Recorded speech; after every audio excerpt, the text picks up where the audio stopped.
এদিকে সন্ধ্যার পরেই রণক্ষেত্রে উত্তাল ঢাকার রাজপথ। ঢাকার 13টা স্থান বন্ধ করে ককটেল নিক্ষেপ করল ছাত্রলীগ। ডক্টর ইউনূসের গ্রামীণ ব্যাংক ভেঙে চুরমার করে দিল। 13 তারিখের আগেই পালিয়ে যেতে পারে সরকার।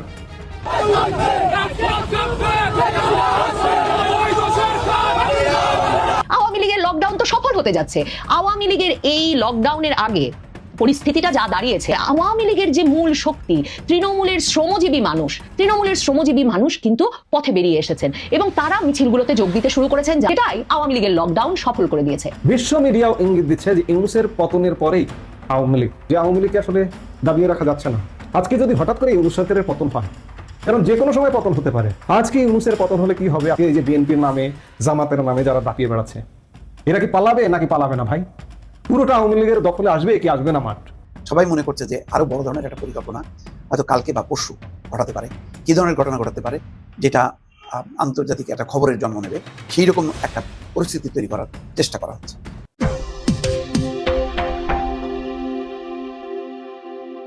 সম্মানিত দর্শক, আমাদের দেশের কি একটা অবস্থা হয়ে গেছে। আপনি কি প্রতিদিন দেশের খবর জানতে চান? তাহলে চ্যানেলটাকে অবশ্যই সাবস্ক্রাইব করবেন আর নিজেদের মন্তব্য ভিডিওর পিন কমেন্টে বলে আসতে পারেন। আর ভিডিওটা যদি ভালো লাগে তাহলে অবশ্যই ভিডিওটাতে একটা লাইক দিবেন। আর বেশি কথা না বাড়িয়ে আজকের যে মূল টপিকটা সেটা আমরা চলে যাই। তো চলুন স্ক্রিনের উপর ভিডিওটা দেখে নিই। লীগের লকডাউন তো সফল হতে যাচ্ছে। আওয়ামী লীগের এই লকডাউনের আগে পরিস্থিতিটা যা দাঁড়িয়েছে এবং সরকার যেহেতু এগুলো বন্ধ করতে পারছে না, সাধারণ মানুষকেই পুলিশকে বরং তথ্য দিতে বলছে। এই অবস্থায় খুব স্বাভাবিকভাবে সেদিন লোকে কাজে কম যাবেন, সেদিন গাড়ি কম বের করবেন লোকে, কারণ নিজেদের ব্যক্তিগত গাড়ির নিরাপত্তার জন্য যেসব অফিস নিজেদের গাড়ি দিয়ে তাদের কর্মীদেরকে কাজে নিয়ে যান, যেসব বিশ্ববিদ্যালয় তাদের ছাত্রছাত্রীদের গাড়ি দিয়ে তাদের শিক্ষা প্রতিষ্ঠানে নিয়ে যান, যেসব স্কুল সেটা করে, প্রত্যেকে তাদের গাড়িগুলো নিরাপদে রাখতে, তাদের সম্পদ নিরাপদে রাখতে এই সময়টায় গাড়ি কম বের করবেন। তাহলে গাড়ি কম বের করলে রাস্তায় স্বাভাবিকভাবেই আওয়ামী লীগের লকডাউন সফল হয়ে যাবে।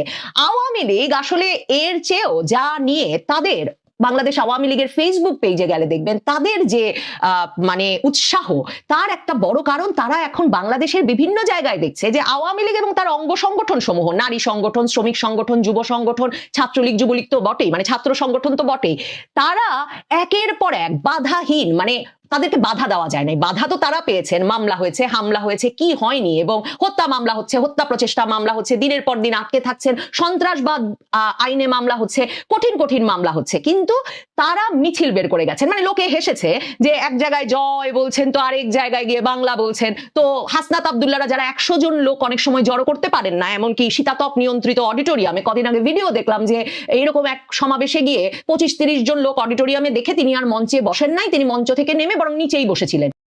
তো এই যাদের অবস্থা, তারাও হাসে যে আওয়ামী লীগের 25 জনের মিছিলে একবার জয় বলে তো আরেকবার গিয়ে বাংলা বলে, কি অবস্থা তাদের। আর বিএনপির নেতারা তো হাসছেনই। এখন সেই 25 জনের মিছিল গুলো তারা তারপরেও চালিয়ে গেছেন। মানে আওয়ামী লীগের অঙ্গ সংগঠনের নেতা কর্মীরা মনে করেছেন যে 25 জনের মিছিল হঠাৎ 250 জন হবে, এরপরে তো ঢাকায় কয়েক হাজার লোকের মিছিল তারা বেরই করে ফেলেছিলেন। এক মিছিলের চেষ্টা থেকেই তো 250 জনকে গ্রেফতার করা হলো। কাজে মিছিলের আকার তারা তাদের চোখের সামনে বাড়তে দেখেছেন বাড়ি ফিরে না গিয়ে।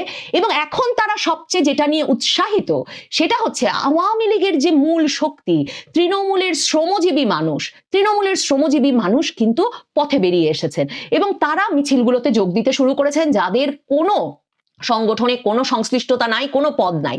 কাজেই সংগঠনে সংশ্লিষ্টরা সাহস করলে কি হবে, যে প্রতিক্রিয়ার কথা আওয়ামী লীগের একদম শীর্ষ নেতৃত্ব, মানে শেখ হাসিনা নিজে তো ফোন করে যোগাযোগ রাখছেন তৃণমূলের সঙ্গে, যে কথা বলে তিনি আসলে তরুণদের উদ্বুদ্ধ করেছেন এতদিন যে মামলা তো হচ্ছে, দেয়ালে তো পিঠ ঠেকে গেছে, তো রাস্তায় না বেরিয়ে কি লাভ হবে। নেতাকর্মীরা রাস্তায় নামার পর এখন তারা ফল পেতে শুরু করেছেন যে তাদের সঙ্গে এসে একেবারে সাধারণ তৃণমূলের জনগণ যোগ দিচ্ছেন।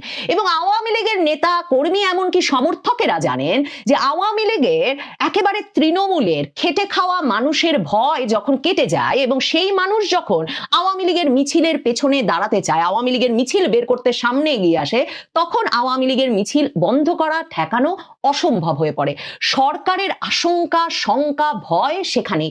এবং সামাজিক যোগাযোগ মাধ্যমে ছড়িয়ে পড়া ভিডিওগুলোতে দেখবেন যে সরকার যখন বলছে যে সাধারণ মানুষকে প্রতিরোধ করতে হবে 13ই নভেম্বর নভেম্বরকে, তখন আওয়ামী লীগের হাইওয়ের ওপরে যে মিছিল, মানে আওয়ামী লীগ তো প্রথম থেকে ঠিক করেছে যে তারা গোপনে কোনো মিছিল মিটিং করবে না, কাজেই তারা একেবারে মহাসড়কে মিছিল বের করে ফেলে, বাস যায় পাশ দিয়ে, ট্রাক যায় পাশ দিয়ে। ঢাকা শহরেও দেখেন তারা পান্থপথের ওপর মিছিল করেছে, তারা তেজগাঁয় মিছিল করেছে, আগারগাঁয় মিছিল করেছে, ধানমন্ডি সাত মসজিদ রোডে মিছিল করেছে, মানে তার গাজীপুর মহাসড়কে মিছিল করছে। মানে তারা মহাসড়কগুলোতে থাকছে, শহরগুলোর ব্যস্ততম সড়কে হঠাৎ করে তারা মিছিল করে ফেলে। তখন দেখা যায় সাধারণ মানুষ তাদের দিকে তাদের দিকে হাত নাড়ছে, সাধারণ মানুষ পাশে দাঁড়িয়ে সেই মিছিলের দিকে সমর্থনের চোখে তাকিয়ে আছে, কেউ দৌড়ে গিয়ে আওয়ামী লীগ ধরে এনে পুলিশের হাতে দিচ্ছে না। কাজেই এই বিষয়গুলো সরকারকে শঙ্কিত করছে। আওয়ামী লীগ বিরাট শোডাউন, মানে 1 লক্ষ লোকের সমাবেশ করে ফেলবে 13 তারিখ, এমন কোনো প্রস্তুতির কথা, এমন কোনো হুমকি একেবারেই কোথাও দিচ্ছে না। তবে আওয়ামী লীগ এই যে তার কর্মসূচি দেওয়ার মাধ্যমে সারা বাংলাদেশের, মানে রাষ্ট্রের প্রধান আইন শৃঙ্খলা রক্ষাকারী কর্মকর্তা থেকে স্বরাষ্ট্র উপদেষ্টার ঘুম যে হারাম করে দিতে পেরেছে, এবং আওয়ামী লীগ বলে বাংলার মাটিতে আর কিছু থাকবে না, এই হুমকি দেওয়া রাজনৈতিক পক্ষগুলো যে দেখছে যে আওয়ামী লীগই রাজনীতির মূল আলোচ্য হয়ে উঠেছে, সেটাই আওয়ামী লীগের লকডাউন সফল করে দিয়েছে। কোনোভাবে দাবিয়ে রাখা যাচ্ছে না। আমার এই মুহূর্তে এ কারণেই মনে পড়ছে যে গতকাল 10ই নভেম্বর শহীদ নূর হোসেন দিবস গেল। আমি বিএনপি বলুন বা জামাত তো বাংলাদেশের গণতন্ত্র, বাংলাদেশের স্বাধীনতা, বাংলাদেশের মুক্তিযুদ্ধ, এগুলোর থেকে তো যোজন যোজন দূরের একটি রাজনৈতিক দল জামাত। এনসিপি সেটা তো চিলড্রেন পার্টি, চিলড্রেন পার্টিকে দিয়ে তো কখন কি করতে হয় সেটাও আশা করি না। কিন্তু বিএনপি, ভাই বিএনপি, বাংলাদেশের এত মানুষ বিএনপি করেন, সেই বিএনপিরও গতকাল নূর হোসেন দিবস পালন করা আমরা দেখলাম না। যাই হোক, সবকিছু মিলিয়ে আর আওয়ামী লীগ কেন পালন করবে? আওয়ামী লীগ তো আসলে নেই, আওয়ামী লীগ তো নিষিদ্ধ করে রেখেছেন আপনারা, কিন্তু তারপরেও আওয়ামী লীগ পালন করছে তাদের নিজেদের দাবি আদায়, নিজেদের ভূমি আদায়, নিজেদের ভূমির, নিজেদের মাটির অধিকার আদায়ের পরেই নিশ্চয়ই নূর হোসেন দিবসও পালন করবে। গত বছর করতে গিয়েছিল না নূর হোসেন দিবস আওয়ামী লীগ পালন করতে? তখন আওয়ামী লীগ আজকে যে অবস্থায় আছে, যে শক্তিতে আছে, তখন সদ্য পতন হওয়ার পরে আওয়ামী লীগের নেতাকর্মীরাও দিশেহারা ছিল। এখন কিন্তু অনেকটা সংগঠিত হয়ে এসছে, অনেকটা গুছিয়ে এসছে, যার কারণে আওয়ামী লীগ কিন্তু আস্তে আস্তে ভেসে উঠছে। কদিন পরে হয়তো আওয়ামী লীগ ছাড়া আর কিছু দেখা যাবে না। কারণটা হচ্ছে এই যে গত 16 মাসে যে অনাচার অত্যাচার হয়েছে ইউনূস সরকারের ক্ষমতায়, আর রাজনৈতিক গুন্ডাবাজি, হুন্ডাবাজি, তাণ্ডববাজি করছে বিএনপি, জামাত এবং এনসিপি নামধারী কিছু গুন্ডা। আজকে যদি হঠাৎ করে ইউনূস সরকারের পতন হয়, ধরুন আজকে পতন হয়ে গেল, কারণ যে কোনো সময় পতন হতে পারে। আওয়ামী লীগের যে 5 আগস্ট পতন হয়েছিল, সেই পতনটা কি জানতেন? কেউ জানতো না, ওই দিন সকালেও কেউ জানতো না। হঠাৎ করে পতন, আওয়ামী লীগ নেতারা দিশেহারা। আজকে ইউনূসের পতন হলে কি হবে? আপনি সেই সিনারিটা, সেই দৃশ্যটা আজকে এই যে বিএনপির নামে, জামাতের নামে যারা দাপিয়ে বেড়াচ্ছে, এরা কি পালাবে নাকি পালাবে না? ভাই, পুরোটা আওয়ামী লীগের দখলে আসবে কি আসবে না মাঠ? অবস্থাটা কিন্তু তেমন। ক্ষমতায় বিএনপি থাকা লাগবে না, ক্ষমতায় জামাত থাকা লাগবে না। বিএনপি জামাত নির্বাচন না করে এখন ক্ষমতাসীন দলের মতো ভূমিকা পালন করছে। ক্ষমতাসীন দলের চাঁদাবাজরা, গুন্ডারা চাঁদাবাজি গুন্ডামি যে করে বেড়ায়, সেই গুন্ডামি চাঁদাবাজির পুরো লাইসেন্স নিয়ে বিএনপির লোকজন, জামাতের লোকজন, এনসিপির লোকজন করে বেড়াচ্ছে, তদবির বাণিজ্য করে বেড়াচ্ছে। তো কাজে ইউনূস চলে যাবে, পালাবে কারা? ইউনূসের রাজনৈতিক উইং কোনটা? ইউনূসের রাজনৈতিক উইং হচ্ছে বিএনপি, জামাত, এনসিপি, এরা। এমনকি ওয়ান ম্যান পার্টির লোকজনও ইউনূসের পলিটিক্যাল উইং। গণসংহতি আন্দোলনের জুনায়েদ সাকি, এই জুনায়েদ সাকি ছাড়া কাউকে চেনেন না। এগুলো অনেকবার বলেছি, আবারও বলছি, এইরকম জুনায়েদ সাকি মার্কা রাজনৈতিক দলগুলো এখন ইউনূসের পলিটিক্যাল উইং। কাজেই ইউনূসের পতন হওয়ার সাথে সাথে এরা কিন্তু গর্তে ঢুকে যাবে। এরা তো ভারতেও পালাতে পারবে না। এদের যে কি করুণ পরিণতি অপেক্ষা করছে সেটা ভাবলে গা শিউরে ওঠে। আমি যেটি দিয়ে আলাপ শুরু করেছিলাম যে আওয়ামী লীগকে আসলে দাবিয়ে রাখা যাচ্ছে না, সরকার নানা রকম ষড়যন্ত্রে লিপ্ত। এই যে চলমান আওয়ামী লীগের কর্মসূচি, চূড়ান্ত কর্মসূচি, আগামী পরশু লকডাউন, এই লকডাউনকে কেন্দ্র করে আওয়ামী লীগের যে জোয়ার শুরু হয়েছে, এই জোয়ারকেও সরকার কোনোভাবে বাধা দিয়ে, দমিয়ে, দাবিয়ে রাখতে পারছে না। নানা রকম কলঙ্ক লেপন করার চেষ্টা করছে। দেখুন, এনসিপির অফিসের সামনে ককটেল হামলা করেছে। কে করেছে? যে ছেলেটি করেছে ধরা পড়েছে, সে শাহবাগ শিবিরের রাজনীতির সঙ্গে জড়িত। বাসে আগুন দিয়েছে যুব দলের সদস্য, যুব দলের। এই যে গতকালকে ল্যাব এইডের সামনে যে বাসে আগুন দেওয়া হলো, ধানমন্ডি যুব দলের সাথে জড়িত। এবং বাসে, কোন বাসে আগুন দিল দেখুন, বাসে আগুন দিল হচ্ছে একটি বেসরকারি বিশ্ববিদ্যালয়ের একটা বাসে। এর কারণটা হচ্ছে যে আওয়ামী লীগের বিরুদ্ধে বেসরকারি বিশ্ববিদ্যালয়ের শিক্ষার্থীদের খেপিয়ে দেওয়া। কিন্তু কোনো লাভ হয়েছে? আজকে প্রায় 12-14 ঘন্টা হয়ে গেছে, বেসরকারি বিশ্ববিদ্যালয়ের শিক্ষার্থীদের কোনো প্রতিক্রিয়া দেখেছেন? তাদের বাবা মা আছে না, তাদের বাবা মা অন্ততপক্ষে সন্তানদের এটি বুঝিয়ে দিয়েছে, তোর উন্মাদ হয়ে জুলাই অগাস্টে যেভাবে নেমেছিল সেটা আর নামানো যাবে না, নামলে ভাত বন্ধ। বাবা মা ভাত বন্ধ করে দিয়েছে। আবার এই যে গত বছর জুলাই আগস্টের সমন্বয়ক নামধারী যে গুন্ডামি, সেই গুন্ডামি করবারও গুন্ডাদের সাথে আবেগে আপ্লুত হয়ে ভালো শিক্ষার্থীরা মাঠে নেমেছিল। তাদের বাবা মা আছে না, তাদের বাবা মাও সন্তানদের হুঁশিয়ার করে দিয়েছে কোনোভাবে কোনো সাউন্ড করা যাবে না, কারণ গত 16 মাসে বাংলাদেশ দেখছে যে বাংলাদেশ কিভাবে পতন হয়েছে, বাংলাদেশের সর্বক্ষেত্রে বাংলাদেশ দেখছে। এই জন্য এতভাবে আওয়ামী লীগকে দাবিয়ে রাখার চেষ্টা হচ্ছে, এবং সামনে আরো 2-3 দিনে নানা রকম ষড়যন্ত্র, নানা রকম উস্কানি তৈরি করা হবে যাতে আওয়ামী লীগ তাদের কর্মসূচি সুষ্ঠুভাবে করতে না পারে। এর প্রধানতম কারণ আওয়ামী লীগকে দাবিয়ে রাখা, কিন্তু কোনো কিছুতেই সম্ভব হচ্ছে না। আওয়ামী লীগ তো আগুন সন্ত্রাস করেনি, এই যে গত 16 মাস না হলে অন্ততপক্ষে 10 মাস যাবৎ বিভিন্ন জায়গায় ঝটিকা মিছিল হচ্ছে। আওয়ামী লীগ কি কোথাও চোরাগত হামলা করেছে? গ্রামীণ ব্যাংকের সামনে গতকালকে ককটেল বিস্ফোরণ করেছে। ফারহাদ মাজার তাদের মোহাম্মদপুরে প্রবর্তনা নামে একটি দোকান আছে, সেই দোকানের সামনে ককটেল হামলা করেছে। এটা কারা করছে? উস্কানি তৈরি করার জন্য, আওয়ামী লীগের বিরুদ্ধে উস্কানি তৈরি করার জন্য এগুলো সরকারের পক্ষ থেকে করা হচ্ছে। সরকারিভাবে রাষ্ট্রীয় পৃষ্ঠপোষকতায় 32 নম্বর বুলডোজার দিয়ে যখন গুড়িয়ে দেওয়া হয়, তখন ককটেল বিস্ফোরণ, 10টা বাস পোড়ানো, 10টা মানুষকে হামলা করা, এগুলো সরকারি পৃষ্ঠপোষকতায় করা হচ্ছে আওয়ামী লীগের বিরুদ্ধে খেপিয়ে দেওয়ার জন্য। কিন্তু বাংলাদেশের সাধারণ জনগণ অন্ততপক্ষে 16 মাসে হাড়ে হাড়ে টের পেয়েছে, বুঝতে পারছে যে আওয়ামী লীগ ছাড়া উপায় নেই, উপায় নেই গোলাম হোসেন। বিশ্ব মিডিয়াও ইঙ্গিত দিচ্ছে যে ইউনূসের পতনের পরেই আওয়ামী লীগ, কাজেই কোনো কিছুতে আর দাবিয়ে রাখা যাবে না।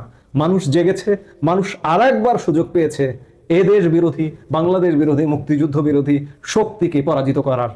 আমার বিশ্বাস সেই শক্তিকে পরাজিত করে বাংলাদেশ মাথা তুলে দাঁড়াবেই। আমরা সেই বাংলাদেশের প্রত্যাশায়, এবং সেটি আওয়ামী লীগই করবে। আওয়ামী লীগের অনেক ভুল ভ্রান্তি আছে, এটিও অস্বীকার করব না, কিন্তু সকল ভুল ভ্রান্তি ত্যাগ করে আওয়ামী লীগই বাংলাদেশকে এই হায়নাদের হাত থেকে মুক্ত করবে। এছাড়া আমাদের বাঁচার উপায় নেই। না হলে আমরা করুণ এক পরিণতিতে যাব। করুণ পরিণতিতে যাব না, এটার একটা নানা রকম হিসেব আছে। আমরা ভৌগোলিক কারণে করুণ পরিণতিতে যাব না। আমরা যদি যেতেও চাই, আমাদেরকে যেতে দেওয়া হবে না। অবস্থাটা এরকম। কাজেই আওয়ামী লীগকে দাবিয়ে রাখা যাবে না। যারা মনে করছেন আওয়ামী লীগকে বাদ দিয়ে কিংবা প্রতিবেশীকে বাদ দিয়ে, ফ্রাঙ্কলি স্পিকিং, যে প্রতিবেশীদের ভারতকে বাদ দিয়ে বাংলাদেশকে নিয়ে বিশাল সুখে শান্তিতে বসবাস করিবেন, তাহা হইবে না ভাই। যে বাঙ্গুরা চিন্তা করছেন, যে জঙ্গিরা চিন্তা করছেন, সেই চিন্তা হবে না। কাজে আওয়ামী লীগকে দাবিয়ে রাখা যাচ্ছে না, যাবে না। আওয়ামী লীগ আসছে, আওয়ামী লীগ আসবে।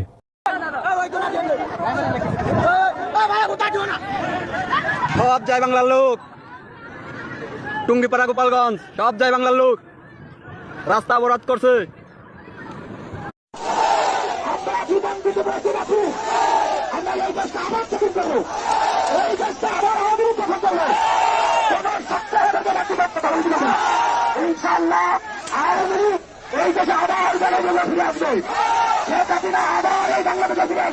শুরুতেই আমি দু একটা ভিডিও ক্লিপ দেখালাম যে গতকাল থেকে যে ওয়ার্ম আপ আন্দোলন শুরু হয়েছে 13ই নভেম্বর, ঢাকা লকডাউনের জন্য 10 তারিখ থেকে ওয়ার্ম আপ প্রোগ্রাম শুরু হয়েছে, বিক্ষোভ প্রদর্শন, বিক্ষোভ মিছিল, তা কিন্তু অলরেডি জমে উঠেছে। এবং আপনারা এবারের ভিডিও ক্লিপগুলোতে খেয়াল করেছেন, এটা কিন্তু আর ওই ঝটিকা মিছিলে নেই, লোকের সংখ্যা বেড়েছে এবং যারা পার্টিসিপেট করছে মিছিলে সেই মানুষগুলোকে চেহারা দেখলে আপনারা বুঝতে পারবেন এরা কিন্তু সাধারণ মানুষ, খেটে খাওয়া মানুষ। অর্থাৎ আওয়ামী লীগ যে একটা লকডাউনের আন্দোলনের ডাক দিয়েছে সেটা সাধারণ মানুষের ভেতরে ভীষণ সাড়া জাগিয়েছে।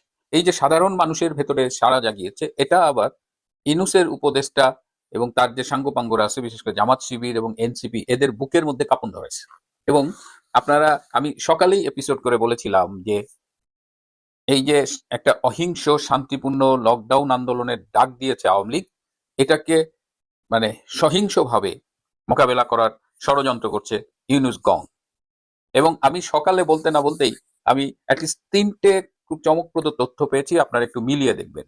গতকাল রাত 8:30-40 দিকে সায়েন্স ল্যাবরেটরি ধানমন্ডির ওখানে যে ল্যাব 8 হাসপাতালটা আছে তার কাছে শান্তা মারিয়াম বিশ্ববিদ্যালয়ের একটি বাস পুড়িয়েছে।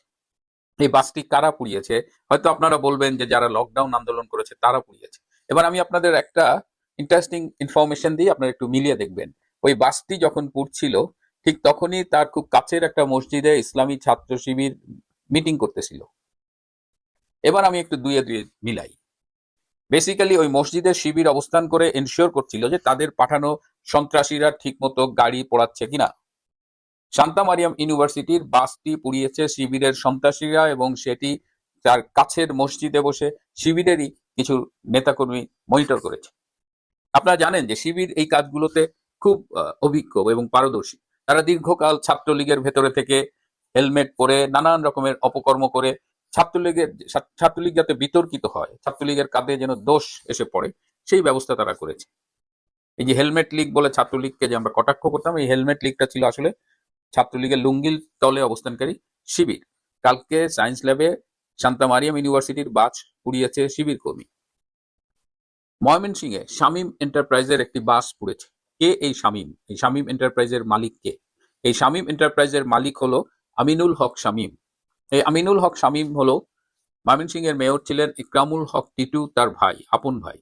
ইকরামুল হক টিটু হলো আওয়ামী লীগের নেতা।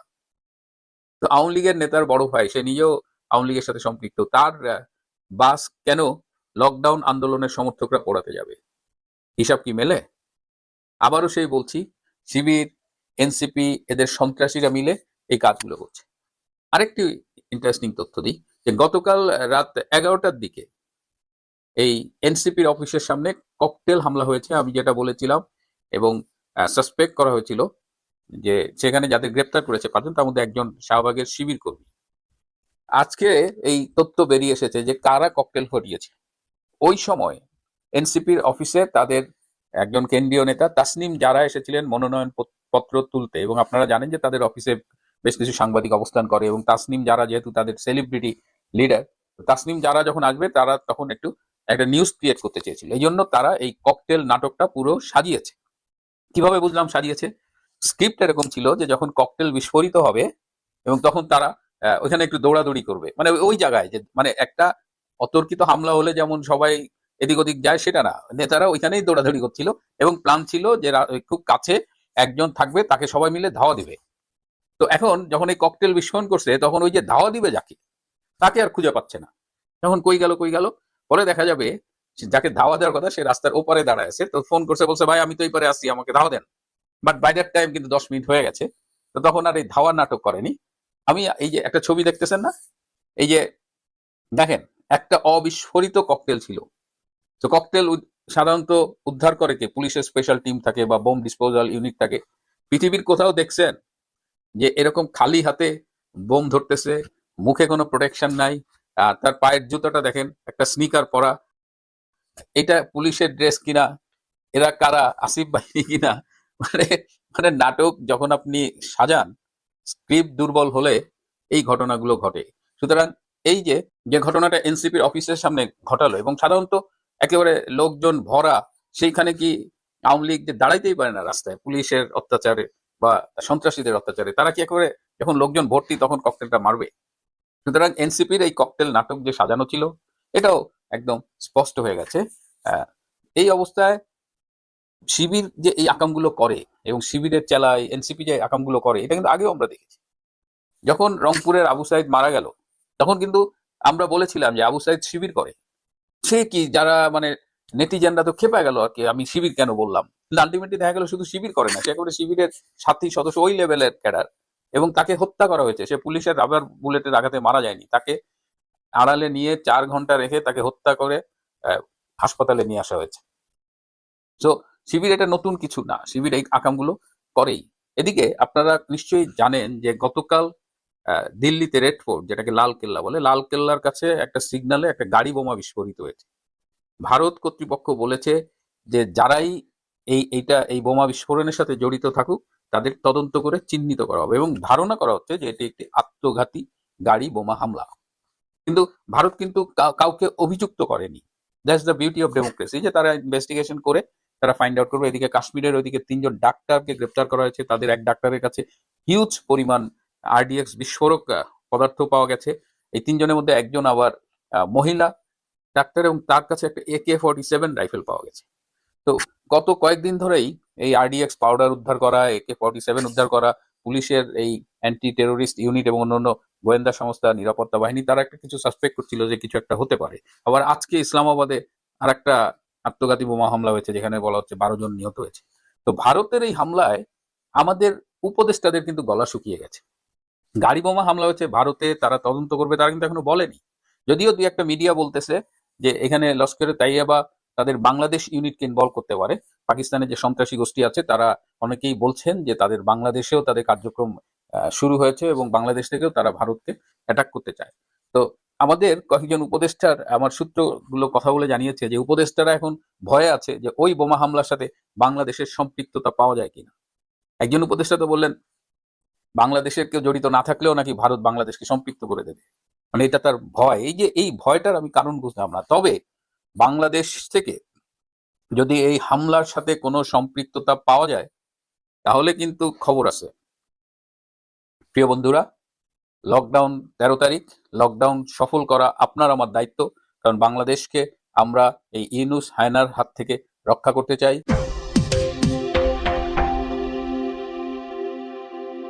সম্মানিত দর্শক, আমাদের দেশের কি একটা অবস্থা হয়ে গেছে।